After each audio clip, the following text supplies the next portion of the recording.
Bonjour à tous et bienvenue au Musée des Beaux-Arts de Tours pour cette visite virtuelle de l'exposition Raphaël et la gravure qui sera présentée jusqu'en février prochain au Musée des Beaux-Arts de Tours. C'est une exposition organisée en partenariat avec la Bibliothèque nationale de France qui nous fait le plaisir et l'honneur d'une 4e année de partenariat pour ce projet dans les collections de la BNF. Cette année, nous célébrons le 500e anniversaire de la mort de Raphaël, ce grand artiste italien qui est extrêmement présent dans les collections françaises,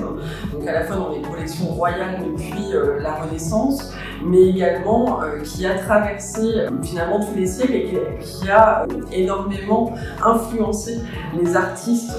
de l'époque moderne, mais également du 19e siècle et du 20e siècle. C'est véritablement un artiste central dans l'histoire de l'art, et c'est aussi pour ça que nous souhaitions mettre en valeur ce fonds de gravure historique tout à fait exceptionnel de la Bibliothèque nationale de France. Alors pourquoi à Tours? Évidemment, François Ier,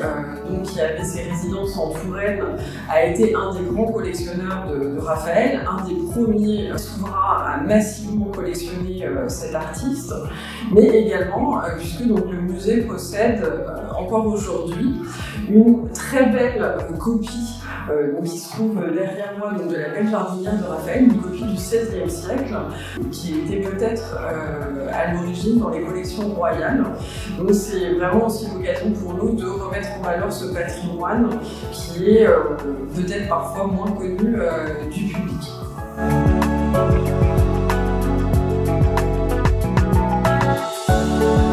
Raphaël est né en 1483 à Urbino, en Italie. Il a été tout d'abord formé dans l'atelier de son père, Giovanni Santi, avant de passer quelques années dans l'atelier du Pérugin, un des très grands artistes de la première Renaissance. Et puis finalement, cet artiste jeune, très doué,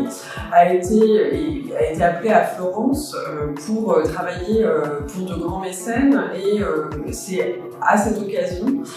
confronté au travail des deux grands géants de la Renaissance, sont Michel-Ange d'un côté et Léonard de Vinci. Et c'est dès cette époque qu'il apprend finalement du travail de ces deux aînés. De Léonard de Vinci, il va véritablement reprendre le travail sur la nature et le paysage, que Léonard a vraiment beaucoup développé, et puis également une certaine attitude dans la question du portrait, des portraits plus vivants, plus intimistes, une manière que finalement Raphaël va adopter. Et puis du côté de Michel-Ange, il va se confronter à la grandeur, la démesure, au travail par exemple sur la musculature, des compositions assez complexes. Il va essayer de se mesurer également au travail de Michel-Ange.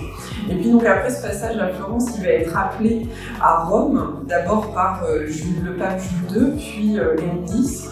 deux papes qui ont commencé à largement transformer le visage de la ville éternelle en faisant de grands travaux d'urbanisme et d'architecture, en particulier sous la conduite de l'architecte Brahout. Et finalement, Raphaël va être incorporé, il va véritablement être incorporé au grand chantier mené par le pape à cette époque. Et en particulier, il va travailler sur les standées, les fameuses chambres du Vatican, qui vont véritablement faire sa renommée et lancer sa carrière internationale, puisque c'est à partir de ce moment-là, lorsqu'il travaille pour les papes, qu'il va avoir des commandes toutes plus prestigieuses les unes que les autres, avec également des commandes de souverains étrangers. Ces tableaux vont voyager, ils vont se diffuser, et c'est là où finalement l'intérêt de la gravure va apparaître pour l'artiste, puisqu'il va y trouver un moyen de diffuser et de faire connaître son œuvre à l'international, à une époque où évidemment il n'existe ni photographie, ni réseaux sociaux pour se promouvoir.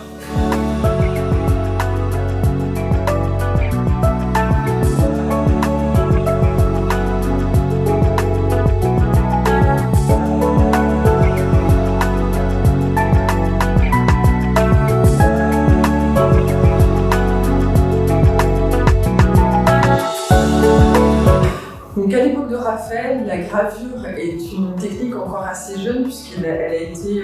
inventée autour des années 1400-1420.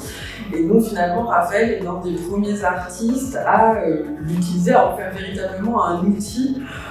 pour la promotion et le développement de son œuvre. Alors en cela, il peut se comparer, ou en tout cas il était dans une certaine émulation avec Albrecht Dürer, donc son homologue allemand, qui a été un des très grands graveurs, et on sait que Raphaël collectionnait les gravures de Dürer et qu'il envoyait finalement ses productions à Dürer, une sorte d'échange et d'émulation artistique autour de ce sujet. On est souvent dans l'idée qu'un artiste est un personnage assez solitaire qui crée dans son atelier. Au contraire, à la Renaissance, on n'est pas du tout dans cette idée-là. Raphaël est un véritable chef d'entreprise. Il a une multitude d'assistants pour travailler avec lui et il est aussi un des premiers à avoir eu une sorte d'équipe de graveurs dédiée à son œuvre, dont le plus connu et le plus talentueux était donc Marc Antonio Raimondi, donc un artiste de la même génération que Raphaël, qui a établi avec lui une collaboration très intense et finalement tout au long de la carrière de Raphaël, puisque Raphaël est mort très jeune, mais du coup vraiment ça a été une collaboration très fructueuse et Raimondi a été un des grands promoteurs donc, de l'œuvre de Raphaël par la gravure. Contrairement à l'idée qu'on en a, les gravures étaient réalisées non pas à partir de tableaux terminés, mais de dessins préparatoires de Raphaël. Donc finalement, les graveurs avaient une certaine marge d'interprétation entre le dessin du maître et la gravure terminée. Donc, ce qui fait qu'on considère souvent que Raimondi est un des premiers graveurs d'interprétation de l'époque moderne. C'est d'ailleurs en ce sens que Vasari le décrit dans ses vies donc, des plus grands artistes italiens, donc, un livre publié en 1568, où justement il parle de la carrière de Raimondi dans le cadre donc, de cette collaboration étroite avec Raphaël. L'exposition présente 14 estampes de Raimondi et d'un certain nombre d'autres graveurs qui ont soit côtoyé directement Raphaël, soit travaillé dans son entourage. Donc les œuvres de Raimondi sont vraiment exceptionnelles par leur inventivité, la qualité de leurs traits, et en même temps on voit tout l'apport du travail de Raphaël à l'œuvre de Raimondi, puisque quand on compare certaines pièces que Raimondi a pu réaliser avant sa collaboration avec Raphaël, on voit justement qu'il lui manque cette qualité d'invention que Raphaël va lui amener dans le dessin, dans la mise en page, dans la composition de ses dessins et de ses gravures. Donc c'est par exemple le cas de cette confrontation donc, entre deux œuvres, donc Didon se donnant la mort, qu'on considère comme une des œuvres de Raimondi avant sa collaboration avec Raphaël, qui est une œuvre qui est très inspirée des gravures plutôt germaniques, et la gravure de Lucrèce se donnant la mort, qui est considérée comme une des premières collaborations entre Raphaël et Raimondi, où on voit véritablement toute l'invention et la qualité de composition de l'artiste, enfin des deux artistes finalement, du travail des deux artistes. Donc à la fois avec ce travail sur l'architecture, cette mise en perspective du paysage, le caractère très sculptural de Lucrèce qui est figé dans ce geste qui va lui donner la mort, et cette figure extrêmement expressive de statue grecque qui s'anime et qui fait véritablement la qualité de dessin de Raphaël et la qualité de gravure de Raimondi, qui travaille tout en délicatesse le dessin des drapés, des textures de la peau, pour véritablement rendre le caractère très charnel de l'image.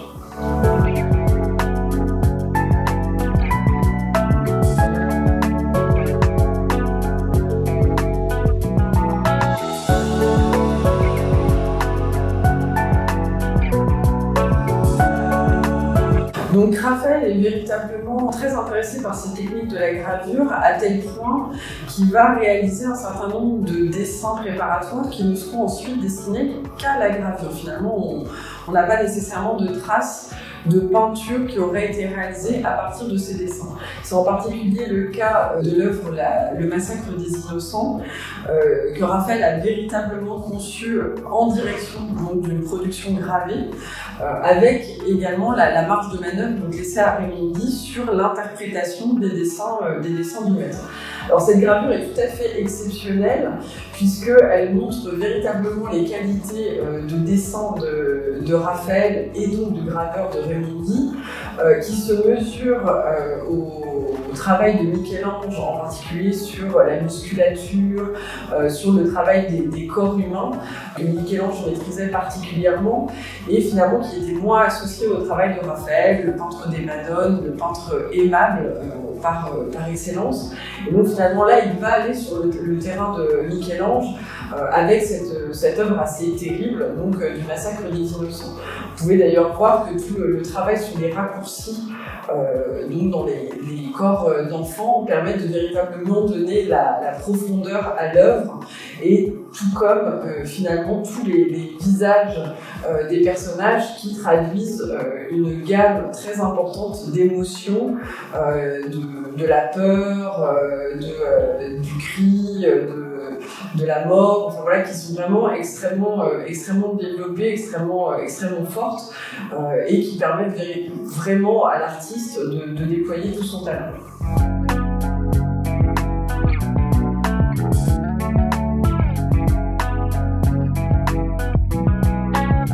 Donc, dans l'atelier de Raphaël, il n'y avait pas que Raimondi en tant que graveur associé à l'artiste, mais également d'autres graveurs qui parfois se copiaient les uns les autres. Donc c'est le cas par exemple de ces deux œuvres du Jugement de Paris, où vous avez donc la gravure par Raimondi, d'après donc les dessins préparatoires de Raphaël, et le travail de Marco Dante, un second graveur issu de l'atelier de Raphaël, qui finalement va copier le travail de Raimondi. Donc on a là aussi l'idée d'une double diffusion par la gravure de la production de Raphaël. Et pour la petite anecdote, ce groupe de personnages a servi donc à Édouard Manet comme modèle iconographique du bain, donc du déjeuner sur l'herbe, donc qui a fait scandale le 19e siècle. Donc l'exposition présente également plusieurs estampes assez originales qui sont en fait des gravures sur bois en clair-obscur. Donc une technique très différente de la gravure sur cuivre puisqu'il s'agit de gravures sur bois et qui avait comme ambition de s'approcher davantage du dessin et donc d'une certaine forme d'œuvre plus colorée. Donc en fait la technique était assez complexe puisqu'il fallait graver sur bois un certain nombre de matrices différentes qui correspondaient au nombre de couleurs souhaitées sur l'image finale. Donc on avait souvent une première couche qui était la gravure au trait, donc qui permettait de fixer les grands traits de la composition, et ensuite tous les rayons de couleurs, les blancs, les crèmes, les gris étaient ensuite ajoutés sur différentes matrices et réimprimé sur la même feuille. Donc c'est finalement une technique assez complexe, donc qui n'a pas été traitée directement dans l'atelier de Raphaël, mais par des graveurs qui travaillaient finalement d'après les burins, par exemple de Raimondi ou de Marco Dante, mais qui donc se sont inspirés des œuvres de Raphaël pour produire leur propre gravure au clair-obscur. C'est en particulier le cas de Ugo da Carpi, qui a été un des grands graveurs au clair-obscur donc de la période et qui a vraiment produit des œuvres assez originales à partir donc des gravures de Raphaël, puisque lui n'avait pas accès au dessin du maître.